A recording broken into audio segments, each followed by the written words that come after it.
Bonjour à tous, bonjour à toutes. Nous nous retrouvons pour une nouvelle émission de déconstruction. Alors, aujourd'hui, nous allons nous arrêter sur la problématique de la Troisième Guerre mondiale. Elle aura-t-elle lieu? Nous, de notre côté, nous sommes persuadés qu'elle a même déjà commencé, mais simplement, nous sommes trompés sur les conditions de son déclenchement. Beaucoup de commentateurs commencent à poser la question, en effet, l'engrenage infernal qui s'est enclenché en Ukraine débouchera-t-il sur une troisième guerre mondiale?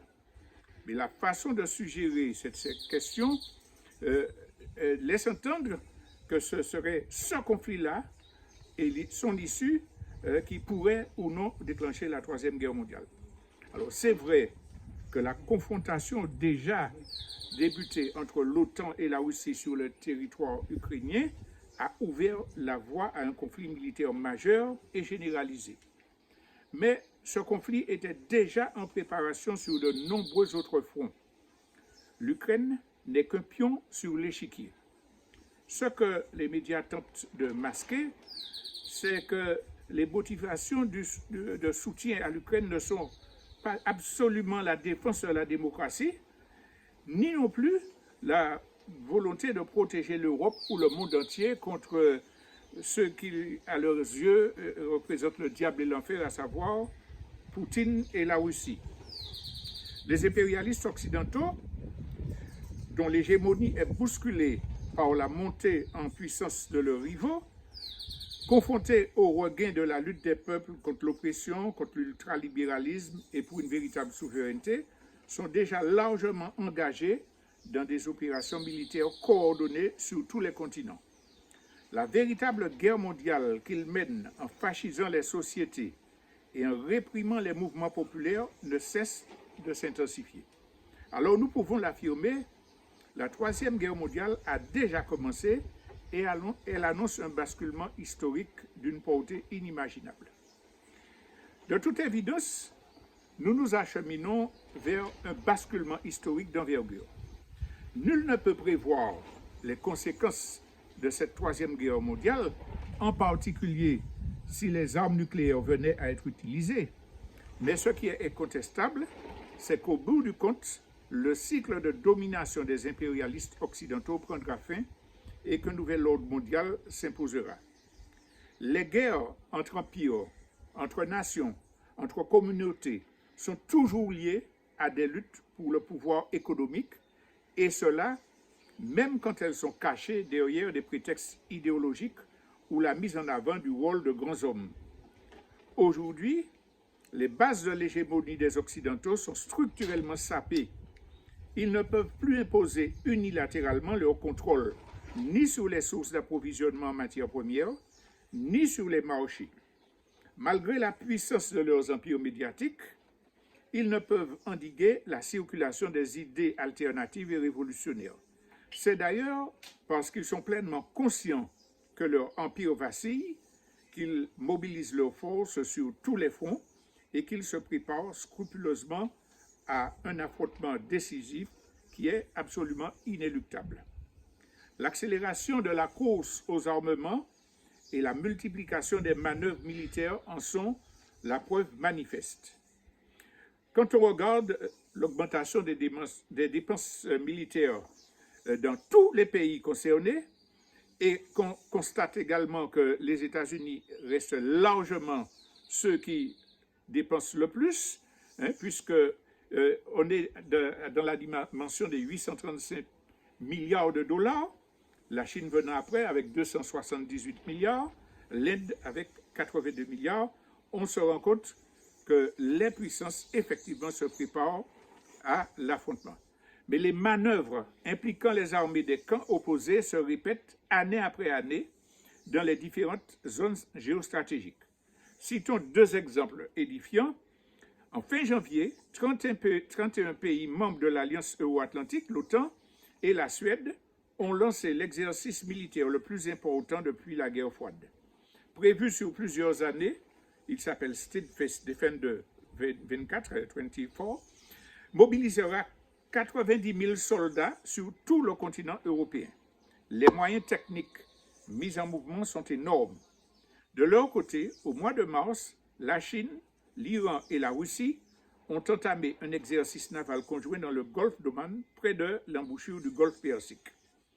Le positionnement des forces armées ne laisse aucun doute quant aux objectifs des uns et des autres. Par exemple, l'encerclement de la Chine et de la Russie d'un côté, et de l'autre côté, l'encerclement de Taïwan et les manœuvres chinoises régulières dans la mer de Chine.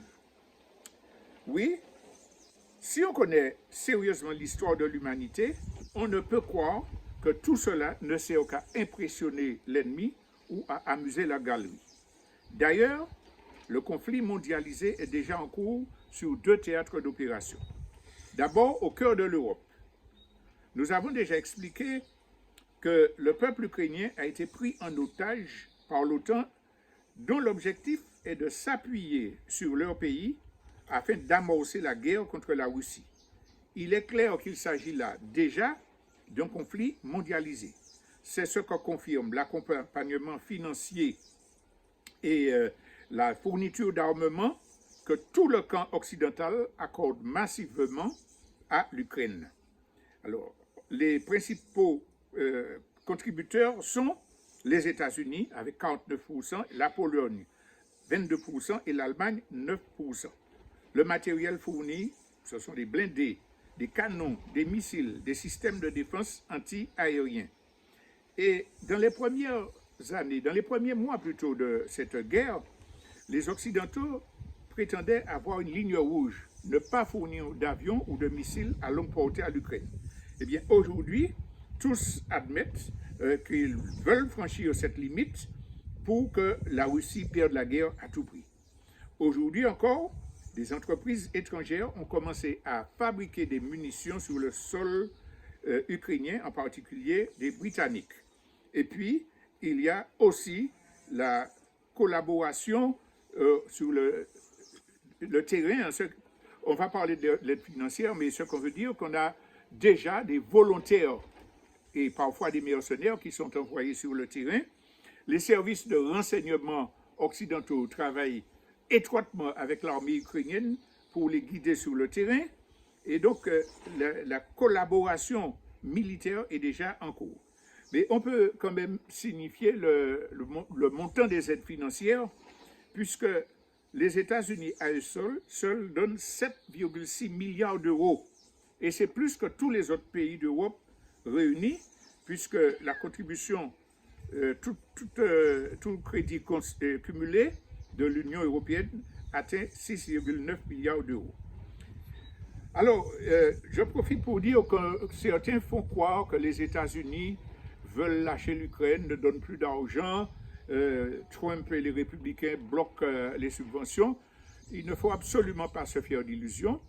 Les seules motivations de Trump et de ses amis, c'est d'une part avoir un argument électoraliste pour la campagne à l'intérieur et surtout obliger les pays européens à faire plus de dépenses pour financer l'OTAN. Mais aucun doute à avoir, quand ils l'auront décidé, au moment opportun, les États-Unis, quelle que soit tendance républicaine ou démocrate, vont engager des sommes immenses pour attaquer la Russie, la Chine, l'Iran ou la Corée du Nord. Il ne faut donc pas se faire d'illusions sur les hésitations des républicains dans la période actuelle. Alors, outre l'aide financière, on a déjà dit que sur le terrain, il y a l'envoi de militaires volontaires, d'encadrants. Il y a aussi la formation de combattants ukrainiens qui se fait dans les différents Européens. Et évidemment, nous l'avons déjà dit, les services de renseignement qui sont sur place pour guider les opérations contre la Russie. Alors, si ça, ce n'est pas une guerre mondiale, mondialisée en tout cas, qu'est-ce que ça peut être? Vous avez toutes sortes de pays qui sont impliqués. La Russie, de son côté, reçoit des soutiens de l'Iran ou de la Corée. On ne peut pas parler d'une guerre localisée ou celle qui ne concernerait que l'Europe. Alors ça, c'était pour le premier terrain d'opération. Mais il y en a un autre, c'est celui qui est au cœur du Proche-Orient. Alors, comme c'est le cas pour le conflit en Ukraine, les médias occidentaux diffusent un narratif visant à masquer le caractère mondialisé de la guerre qui sévit au Proche-Orient. Il n'est absolument pas question de vengeance d'un pays qui aurait été attaqué par des terroristes et qui se vengerait d'un abominable massacre. Il s'agit de l'application d'une stratégie pensée depuis près d'un siècle par les impérialistes occidentaux. Dès la création de l'État d'Israël en 1948, cet État a été conçu par les impérialistes occidentaux comme une tête de pont militaire installée au milieu du monde arabe pour garantir leur mainmise sur les ressources énergétiques de la région et faire barrage à toute tentative d'émancipation des peuples. C'est ainsi que pendant 75 ans, l'État sioniste d'Israël a pu, sans aucune sorte de limite, pratiquer une colonisation barbare, expulser massivement les Palestiniens de leurs terres, perpétrer d'horribles massacres de civils, piétiner les résolutions de l'ONU sans jamais être ni condamné ni soumis à des sanctions quelles qu'elles soient. Bien au contraire, cet État a infailliblement reçu un soutien financier massif et des armes en abondance pour réaliser ses desseins criminels. Il est indéniable que Israël, les États-Unis, l'Union européenne et leurs alliés agissent de concert dans la région pour y défendre leur hégémonie commune. Les guerres menées par les coalitions occidentales contre l'Irak, la Libye, la Syrie, les attaques de l'État sioniste contre le Liban, la Syrie, l'Iran, le génocide du peuple palestinien participent toutes d'une même stratégie élaborée conjointement par le camp occidental. Alors, la preuve que l'armée israélienne bénéficie du soutien du camp occidental, c'est que tout en appelant hypocritement à épargner les civils, les États-Unis et l'Europe fournissent à ce qu'ils appellent SAL, pour cacher le nom d'armée d'occupation, fournissent donc des obus que ces barbares-là font pleuvoir sur les écoles, les hôpitaux, les ambulances, sur les populations venues recevoir la maigre aide alimentaire dont les génocidaires autorisent le passage. La collaboration entre les services secrets et le renseignement des coalisés est totale. Dans les pays occidentaux, les médias sont mobilisés pour répercuter exclusivement la propagande de l'armée d'occupation. Les gouvernements, la France en tête, interdisent des manifestations de soutien au peuple palestinien et criminalisent les manifestants. À l'ONU, les États-Unis opposent leur veto à toute tentative d'imposer un cessez-le-feu à Gaza. Si ce n'est pas un conflit mondial qui est en cours dans la région, qu'est-ce que cela peut être?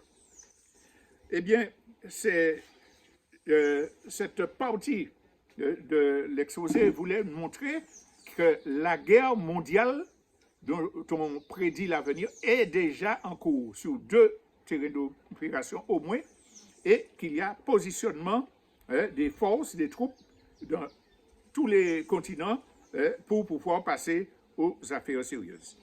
Alors, nous allons faire une pause musicale avant de passer à une deuxième partie de l'exposé.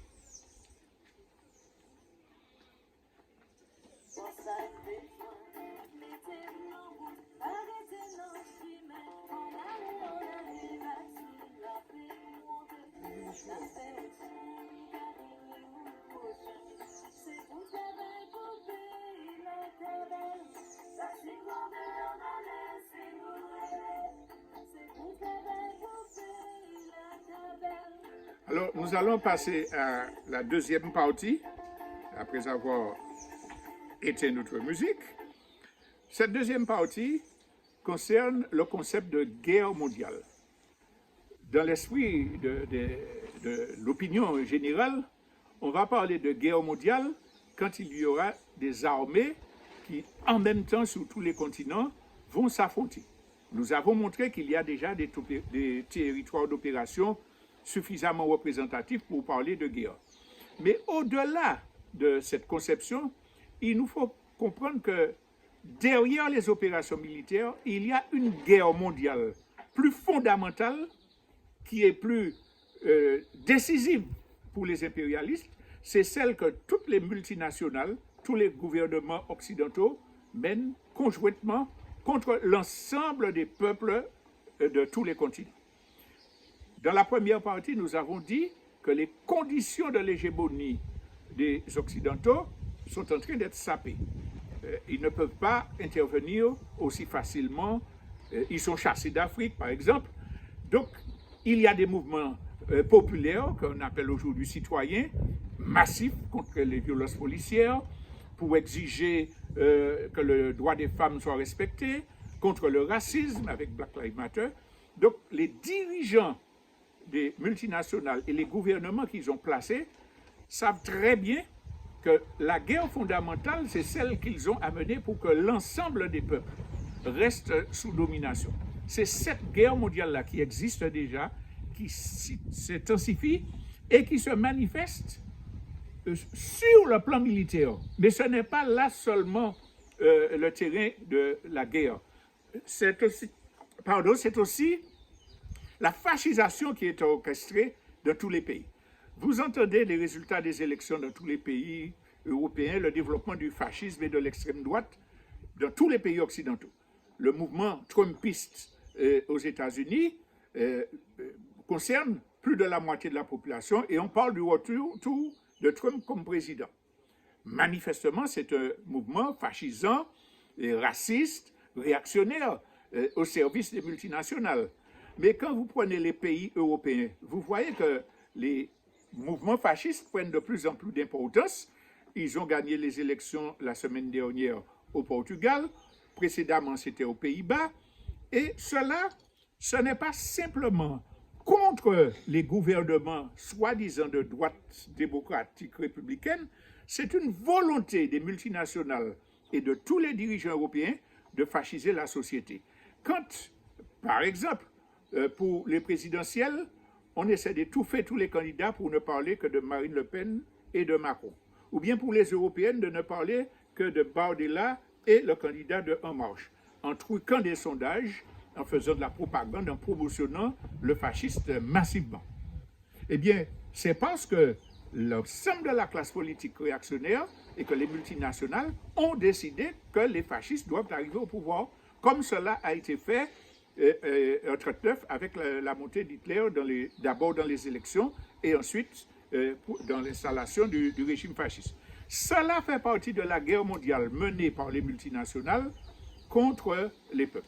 Il y a une guerre plus sournoise qui est menée, une guerre soft, à travers les législations de plus en plus liberticides qui installent le contrôle individuel de la société à travers les agences de téléphonie, mais également qui contrôlent toutes les associations syndicales, démocratiques, populaires, et un certain nombre de lois visent à bloquer leur activité.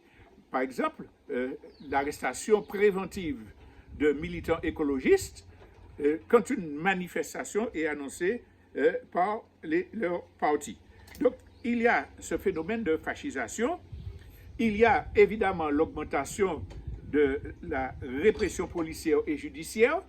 Vous voyez les arrestations, j'ai parlé d'arrestations préventives, mais dès qu'il y a un mouvement qui met en danger le système, comme par exemple le mouvement des Gilets jaunes, eh bien on tire à LBD, on éborgne les manifestants, on met des gens en prison, sans que pour autant on ne parle d'atteinte aux droits de l'homme ou de quoi que ce soit en matière de démocratie. Alors, cette répression policière et judiciaire, c'est un aspect de la guerre. Et puis il y a la guerre économique. Qu'est-ce qui caractérise la guerre? C'est le fait que des gens décident de tuer des populations pour pouvoir assumer leur direction, leur hégémonie, leur pillage. Quand l'ultralibéralisme se développe et qu'on supprime toutes les aides sociales, les possibilités de se soigner pour les plus pauvres, on décide en toute conscience de laisser mourir des dizaines de milliers de gens en les privant donc de leurs droits élémentaires. C'est une guerre. Combien de morts peut-on recenser chaque année du fait de l'application des politiques ultralibérales. On ne parle même pas des morts par malnutrition, maladies non soignées, etc. On parle aussi des maladies mentales qui conduisent aux toxicomanies, etc. Tout cela fait partie du concept de guerre dont on ne parle pas quand on évoque la possibilité d'une troisième guerre mondiale. Mais nous disons bien qu'il s'agit d'une guerre et que cette guerre-là, il y a bien longtemps qu'elle a commencé.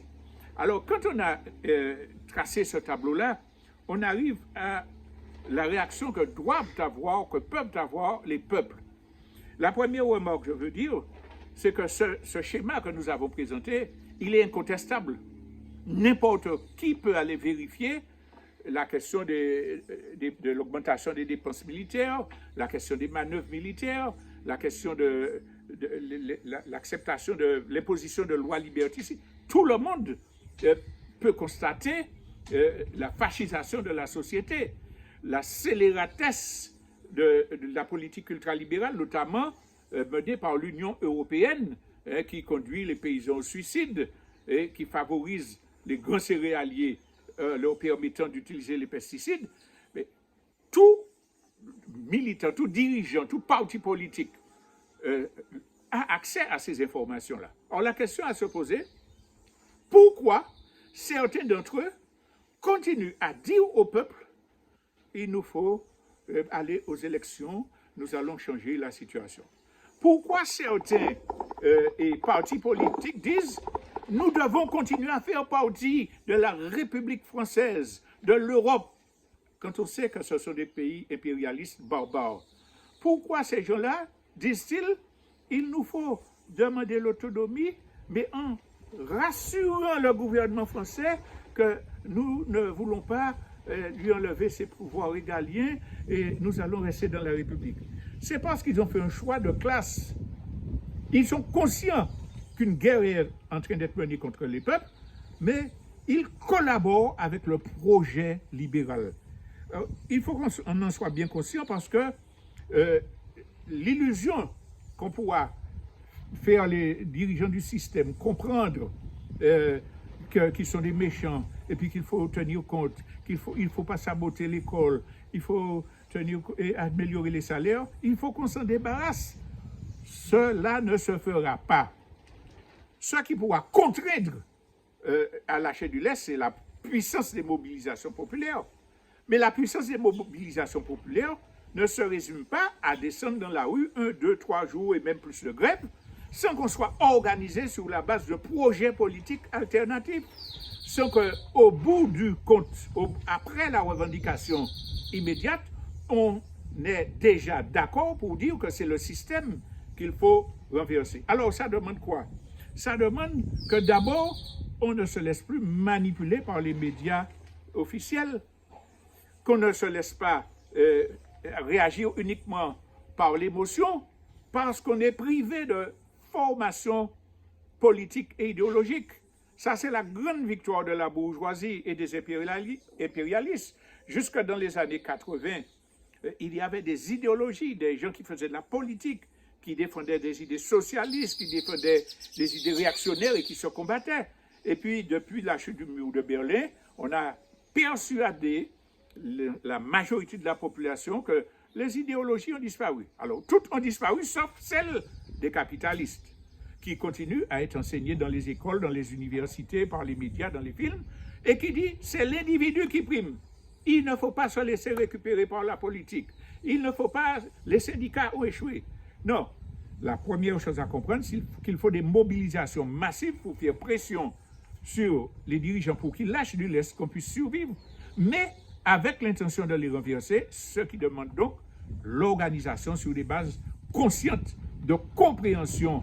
Et cela, ça ne s'improvise pas. Il faut étudier, il faut discuter, il faut participer à des organisations où on échange dans des conditions sereines pour pouvoir apprendre à distinguer qui sont des bavards, qui sont des blagueurs, qui sont des mafraseurs, et puis qui sont des gens qui réellement défendent des positions et mettent entre les mains du peuple les conditions qu'il exerce sa direction. Donc ça, c'est la nécessité qu'on soit formés. Partant de cette formation idéologique et politique, de la nécessité d'être organisé, il faut comprendre qu'on doit élaborer une stratégie. Une stratégie. Les ennemis en face sont puissants. Ils ont des gens qui réfléchissent. Comment faire la propagande? Qui attaquer en premier? Comment ne pas nous diviser? Il y a des dissensions entre les États-Unis et puis l'Europe. Mais jamais ils ne vont laisser une feuille jaune passer entre leurs mains, entre eux, quand il s'agira de dominer et d'attaquer les peuples en lutte ou les travailleurs. Donc, il faut avoir une stratégie pour dire qui sont nos ennemis, qui sont nos ennemis principaux, comment réunir nos forces, comment faire en sorte que nous soyons assez puissants, assez secrets, assez organisés pour pouvoir combattre un système puissant qui a une expérience de subversion, de manipulation et de guerre, qui a des services secrets puissants. Comment nous organiser pour faire en sorte que nous ayons des structures capables d'affronter ces gens-là. Alors, ça nous amène à parler de la question de la cohésion nationale. Face à un ennemi puissant, on a besoin que la nation se rassemble. La nation, ce ne sont pas uniquement les gens qui se disent ou se croient révolutionnaires et qui ont les meilleures idées. C'est tous ceux qui souffrent de l'oppression coloniale, qui souffrent de l'exploitation capitaliste et qui sont d'accord pour marcher ensemble, malgré leurs différences, malgré leurs divergences, pour pouvoir être suffisamment nombreux, suffisamment cohérents dans l'attaque contre les capitalistes. Nous avons à lutter dans notre pays contre ce que nous avons appelé le syndrome de Lynch. Beaucoup de gens citent l'expression sans savoir exactement ce que ça signifie. Il s'agit d'un trouble psychique qui a été distillé par les esclavagistes, par les colonialistes, et qui a, pendant des siècles, développé une aptitude à la division et à l'autodénigrement chez nous. La lutte des égaux, ça existe partout, mais chez nous, elle est exacerbée. On a fait croire aux colonisés, aux dominés, que si un autre colonisé réussit, se développe plus, eh bien, il faut l'écraser et ne pas regarder le colon qui ne permet pas à tous de pouvoir s'émanciper. Nous avons à lutter contre ça. Et cela nous amène à parler de la façon dont nous résolvons nos contradictions. Cette émotion qui nous paralyse, ce syndrome de division et d'autodénigrement, cette volonté d'écraser l'autre pour réussir, ne signifie pas que nous soyons des scélérats, des damnés, des méchants, etc. Ça veut dire que nous sommes des victimes qui souffrons d'une maladie inoculée par le colon. Alors si nous sommes anticolonialistes, si nous voulons nous libérer, la première chose à faire, c'est de nous remettre en question, d'expulser ces tendances mortifères qui nous divisent de nos consciences pour pouvoir nous comprendre, nous parler, nous harmoniser. Et nous voyons au sein des familles, au sein des couples, au sein des quartiers, des divisions qui arrivent à la violence, à l'utilisation de coutelas, à des ruptures, sur des choses tout à fait superficielles, farfelues. Tout simplement parce que dans notre langage, nous nous agressons et à travers nos paroles, nous ne veillons pas à parler avec bienveillance. Parce que dans nos écrits, nous sommes prisonniers de la mode des réseaux sociaux qui jugent, qui critiquent, qui décalent. Nous n'avons pas la maîtrise de notre communication. Nous réagissons émotionnellement et sous le coup des divisions inoculées par les colons. Si nous nous prétendons anticolonialistes, si nous voulons gagner la bataille, il faut commencer par nous remettre en question, reconnaître les écarts que nous pouvons commettre, ne pas avoir honte de dire, ouais, nous foutez fait. Et maman, nous avons chiré comme nous là, mais l'ennemi carry nous. Hein. L'ennemi principal, c'est le colon. Comment nous allons surmonter nos divergences? Comment nous allons apprendre à nous parler? Comment nous allons accepter de dire nous ne sommes pas sur la bonne voie. Si nous sommes sincères et honnêtes, nous voyons que non seulement nous détruisons les liens entre nous, mais nous nous détruisons en tant qu'humains. Notre bienveillance est détruite, nous nous détruisons, et comme dans notre subconscient, nous savons que ce n'est pas bien, eh bien, ça ne peut pas nous aider à nous épanouir, à nous émanciper. Notre guérison anticolonialiste de l'esprit passe par notre capacité à rentrer dans un protocole pour lutter contre la division et nous remettre en question et aller vers une solide union dans la lutte.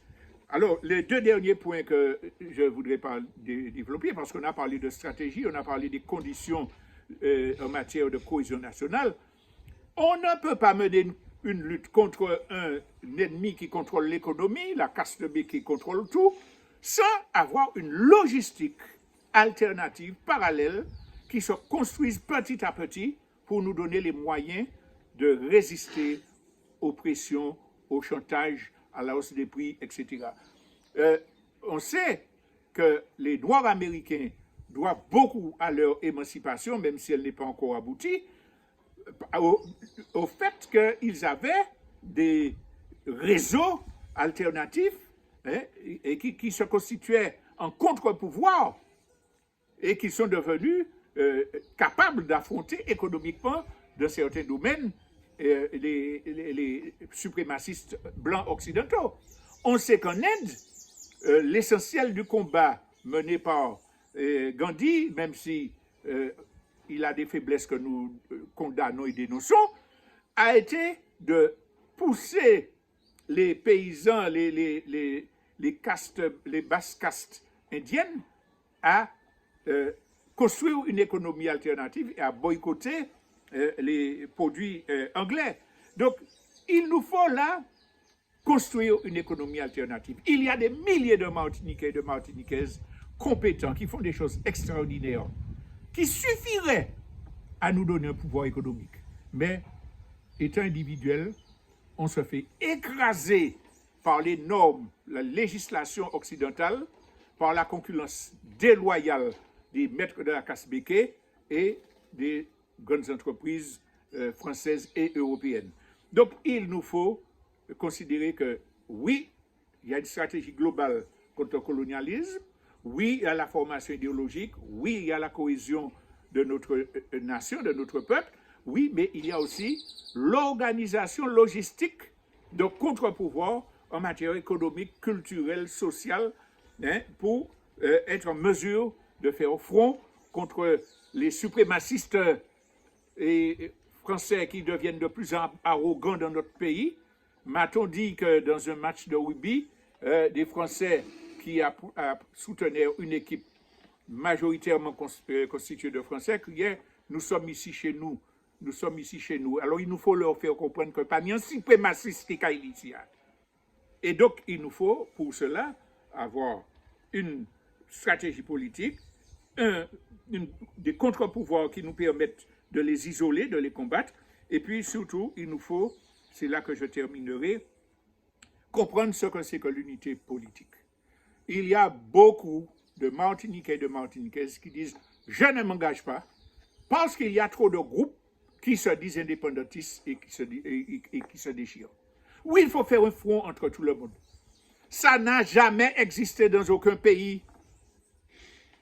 Dans tous les pays, quand il y a eu des fronts, il y a eu des fronts, quand il y a eu des alliances qui ont mené à la libération, il y a eu des alliances entre des gens qui travaillaient, qui avaient des forces, qui avaient des armées, même si elles étaient sur des bases idéologiques différentes, mais qui portaient une contribution à l'accumulation des forces contre le colonialisme. En Martinique, cela doit être concevable à condition que des gens soient implantés, travaillent. Il y a ce fameux syndrome de Lynch. Et puis, l'aliénation qui a conduit à prendre le schéma politique occidental qui dit il faut qu'elle soit élue, il faut qu'elle soit devant, etc., qui a corrompu une partie de l'intelligentsia. Et puis, on voit une série de petits groupes qui n'ont aucune implantation. qui ne font aucun travail pour organiser le peuple sérieusement. Vouloir mettre tout ça dans un même parc voudrait dire mangez-vous, battez-vous, neutralisez-vous et puis abandonnez la lutte de libération nationale. Que chacun fasse ce qu'il veut. Mais que ceux qui travaillent continuent à travailler, qu'ils soutiennent tout ce qui est fait qui est positif, que ceux qui de l'extérieur voient que vous faites quelque chose de positif viennent vous soutenir, une alliance honnête, sincère pourra se consolider au fur et à mesure. Mais il n'est pas question de se neutraliser avec des gens qui sont des opportunistes, des gens qui mettent des bâtons dans les roues pour pouvoir arriver. L'unité se fait au sein du peuple. Au sein du peuple, refusons de nous séparer parce que moi d'accord et puis tel élu, ça là d'accord et puis tel élu. Au contraire, nous voulons la même chose. Faisons en sorte que nos élus soient obligés de se mettre d'accord parce qu'ils nous voient, ils voient notre unité. L'unité que nous devons chercher, c'est celle qui se fait au sein du peuple. Alors là, nous serons en position de porter notre contribution dans cette troisième guerre mondiale qui a commencé, parce que chaque territoire compte dans cette guerre-là.